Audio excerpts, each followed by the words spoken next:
Hey everybody, Sean here with You Outdoors. Today I'm going to talk about the big freeze that's coming here to Northeast Florida. I live in St. Augustine, and just my luck, this is the coldest event that's going to happen this weekend in almost 35 years. The last freeze that we got that got down this cold to about, low 20s was 1989, the big ice storm that everyone talks about. That's the only time I've ever seen snow in Florida. I was about 4 or 5 years old, so it was a long time ago. So I'm gonna go over what I'm doing here in my food forest that I started and kind of run you through what I'm gonna try and save and cover up and what I'm doing to help mitigate the big freeze. All right, before I show you the little tour of what I'm going to try and cover and not cover in my food forest, there's probably a lot of debate on how to cover your bushes and trees. So if you think about it, some people buy the bags with the little drawstrings and they go around and they tighten it around the base of your tree. What that does is it prevents the heat from the ground, which is going to be the warmest area of your yard. That heat from the ground is now blocked from keeping your tree warm. So all you're doing is just wrapping a bag around it. So when you cover your plants, if you're using something like a blanket, you want to get it all covered and just kind of leave it so that the ground is exposed, so all that heat gets trapped under your blanket or your cloth or whatever you're using. If you try and tuck it underneath and wrap the tree, it blocks a lot of that heat. So you want to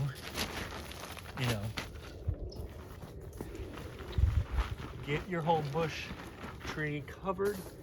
And if it's windy, you can hold it down with some bricks or what have you, but this will lock in some of that heat. The air is going to be the coldest part. So if you can get a little bit of heat from the ground and trap it, it'll keep your bushes warmer more effectively. You can buy these frost cloth bags, anywhere online. They have these little drawstrings. So you think you put it around your bush and you draw it in tight, and that, is good.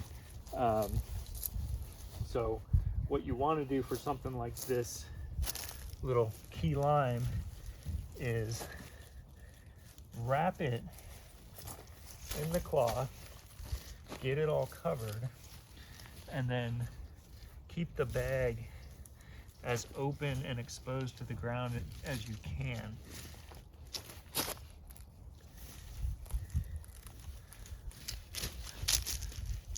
So luckily I got these pavers that are the perfect fit for this. So I can just wrap my cloth all the way around. Now this is pretty thin material, but that's kind of what you're looking for, is something that's open to the ground to keep some of that heat in there. Obviously this is very thin, but for something like a citrus tree, this will probably be pretty effective. If you have a more frost intolerant plant, a tropical plant, you want to use thicker materials than this. What you don't want to do is take this and shove it underneath the plant like I was talking about, and then use that little drawstring feature that comes with these bags and pull it in real tight so that all of that area is now blocked. All that ground surface is now blocked from getting up into the bag. That's a very ineffective way to keep the plants warm.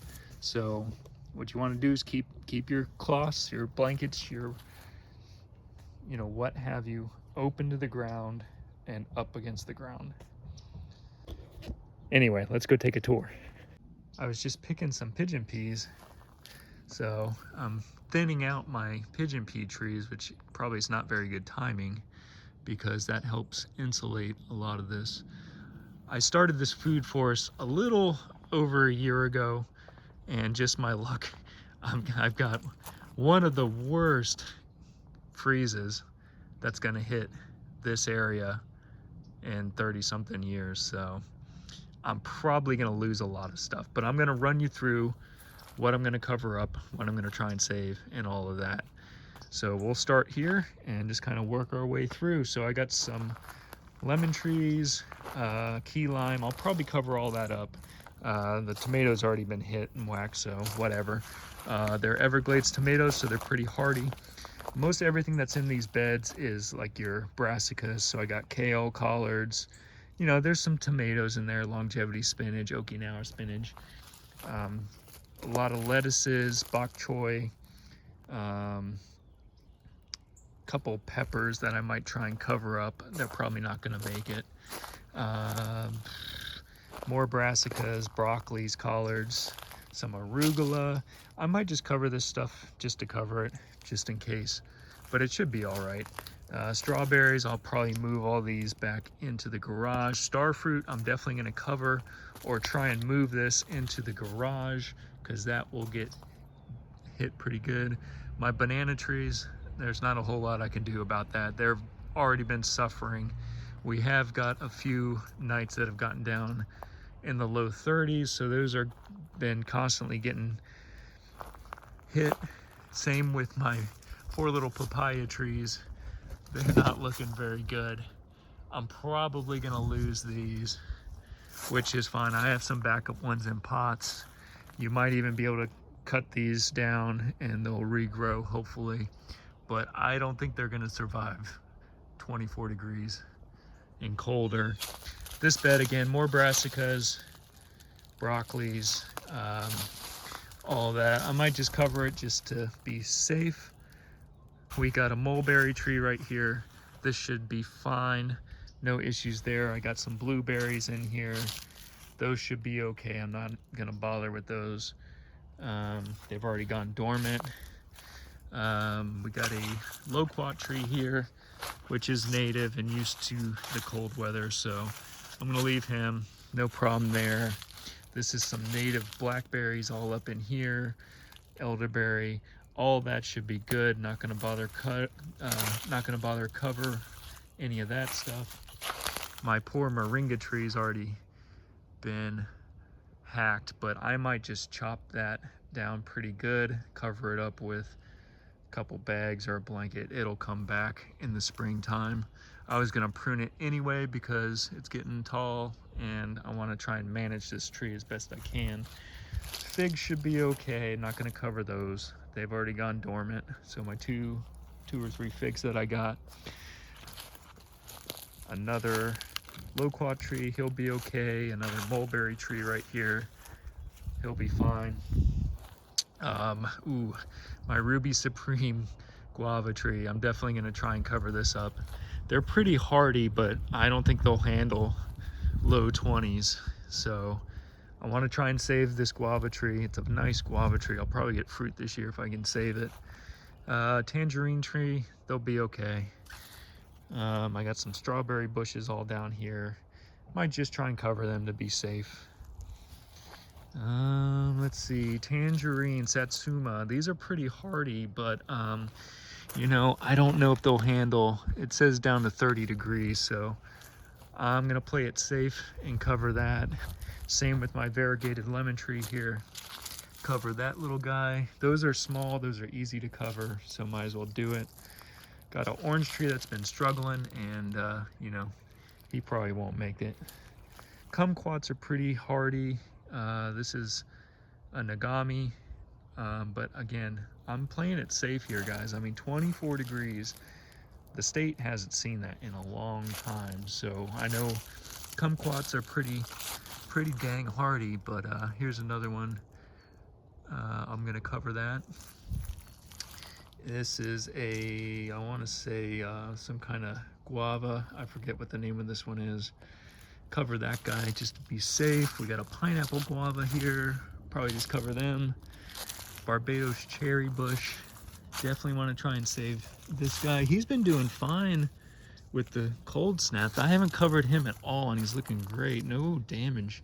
And we've gotten down to, you know, 30, 31, 32 degrees easy. We've had a couple frosts, and they've been fine. Key lime tree's been doing good, but gonna cover him because he's not big. Meyer lemon, cover him just to be safe. Peach trees, this is a tropic beauty, and this one's a tropic beauty. They'll be fine. Not worried about them. This is Methley plum, he'll be okay. Not gonna bother him. My pineapples have already got just toast, but I'll try and cover them. Maybe they'll bounce back in the spring. I got a few pineapples here and there, so try and save whatever I can. I'm working my way around here. I got another Barbados cherry right here. Try and save that guy. This was a Jamaican strawberry tree or cotton candy tree. He's been getting annihilated by the cold, but I'll keep trying. That's the problem with growing all these tropical plants in Northeast Florida, you know. We haven't had a hard freeze like this in forever, so I thought I'd be safe planting some of this stuff. But it is gonna be the storm of the last 50 years. This cranberry hibiscus has been doing okay through all this cold weather, but I got a feeling this one's gonna knock it out. But maybe we'll just cut it back down to the ground and see what happens. My one knock is looking pretty shabby. It does not like cold weather. I'll probably lose them, but I do have some cuttings. And again, guys, I'll show you this in a minute. I have so many cuttings that I've propagated and rooted, so I have backups for a lot of this stuff. Here's another Jamaican cherry or Jamaican strawberry tree, cotton candy bush. If these die, they're pretty cheap and easy to find, so I'm not too concerned. My poor sugar apple, he has not been happy. I've been trying to cover him, but we'll see what happens with this guy. Same with my katuk. My poor katuk tree has been taking a beating, but I do have cuttings, so not too worried. I've already taken out my cassava. That pretty much died a while ago. I took all the canes, and I'm gonna try and root some of those for the springtime. So new video coming out on that. Anything in a pot. This is some yerba mate I'm moving into the garage just to be safe.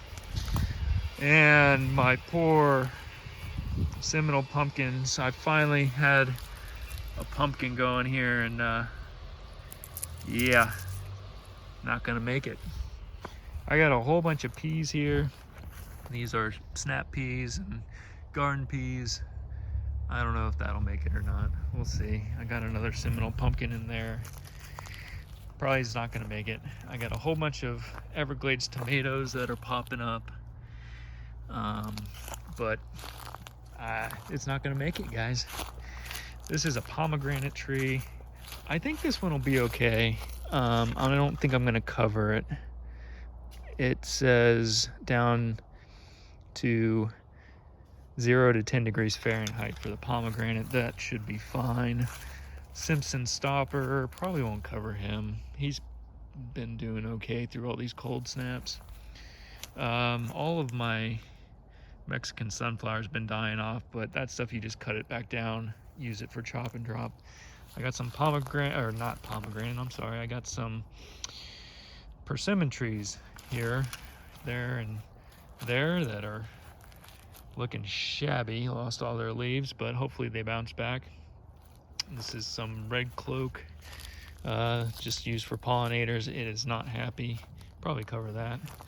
All of my turmeric and ginger has died back down to the ground, so hopefully that pops back up.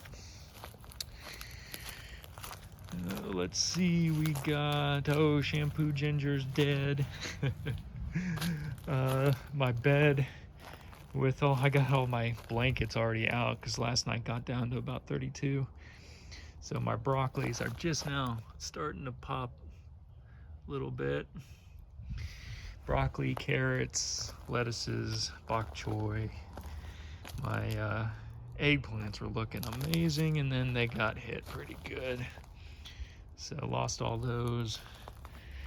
My bell pepper and strawberries up here are not looking good. I got all these peppers. I'll probably harvest these before the freeze because I know I'm gonna lose them. In this last bed, I've been trying to get a bunch of Everglades tomatoes going. Got a lot of herbs and stuff in here, but the tomatoes is what I was trying to grow. I think if I cover these, they're right up against the house. They might make it. I don't know. We'll find out. Got some sweet potatoes mixed in there. Longevity spinach, Okinawa spinach.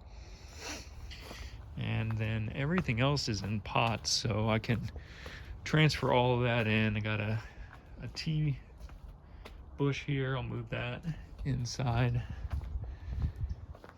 And then I'll just make my way over and show you what I'm moving into the garage.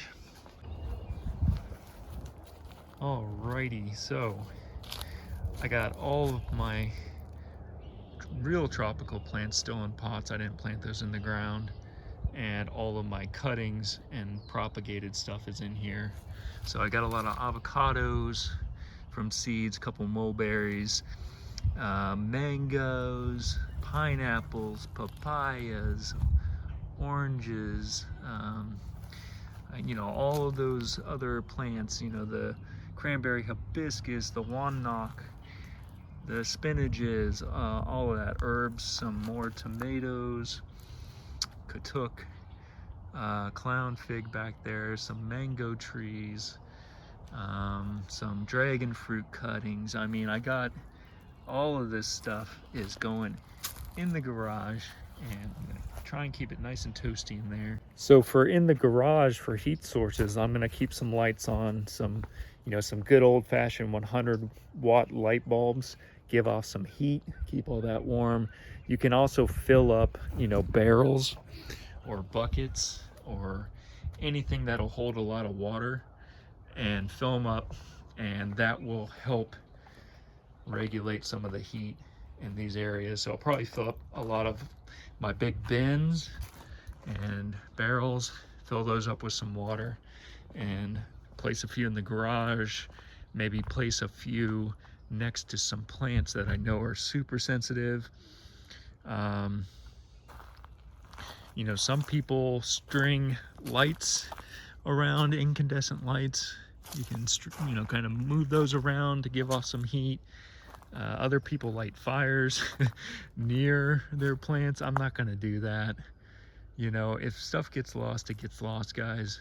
This is just a unfortunate storm, and it is what it is. I mean, that's why you should always save seeds.